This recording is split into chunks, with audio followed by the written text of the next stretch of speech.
হয় এনআৰচি কৰ্তৃপক্ষসকলৰ বাবে এটা বিগ ব্ৰেকিং দিছে আৰু এই বিগ ব্ৰেকিং খবৰটো মই আপোনালোকক জনাম আৰু এনেকুৱা বিগ ব্ৰেকিং আপডেটবোৰ মই সদায় আপোনালোকৰ বাবে সকলোতকৈ আগত লৈ আহোঁ। গতিকে ভিডিঅ'টো এতিয়া লাইক কৰি দিব আৰু চেনেলটোলৈ যদি প্ৰথম আহিছে তেন্তে ছাবস্ক্ৰাইব বাটনটো ক্লিক কৰি বেল আইকনটো প্ৰেছ কৰি দিব। প্ৰথমে আপোনালোকক জনাওঁ যে এনআৰচি কৰ্তৃপক্ষই এনআৰচি অনলাইন কাৰেকশ্যনৰ সময়সীমা আকৌ বৃদ্ধি কৰিছে।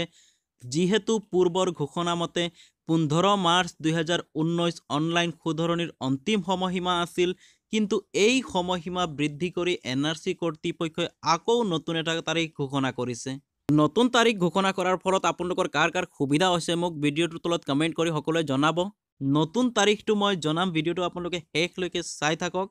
ইয়াৰ আগতে মই আপোনালোকক জনাব বিচাৰিছোঁ, যিহেতু মোক বহু ভিউৱাৰ্ছে কমেণ্ট কৰি এনআৰচিৰ অফিচিয়েল হেল্পলাইন নাম্বাৰ জানিব বিচাৰিছিল, গতিকে তেখেতসকলৰ বাবে মই জনাব বিচাৰিছোঁ যে এনআৰচিৰ অফিচিয়েল হেল্পলাইন নাম্বাৰ 15107 অসমত থকাসকলৰ বাবে, আৰু যিসকল অসমৰ বাহিৰত থাকে তেওঁলোকে 180034536762 নাম্বাৰত কল কৰি যিকোনো ধৰণৰ ইনফৰমেশ্যন ল'ব পাৰিব। এনআৰচি কৰ্তৃপক্ষৰ ঘোষণা মতে এনআৰচি অনলাইন কাৰেকশ্যনৰ লাষ্ট ডেটটো হ'ল 24 মাৰ্চ 2019।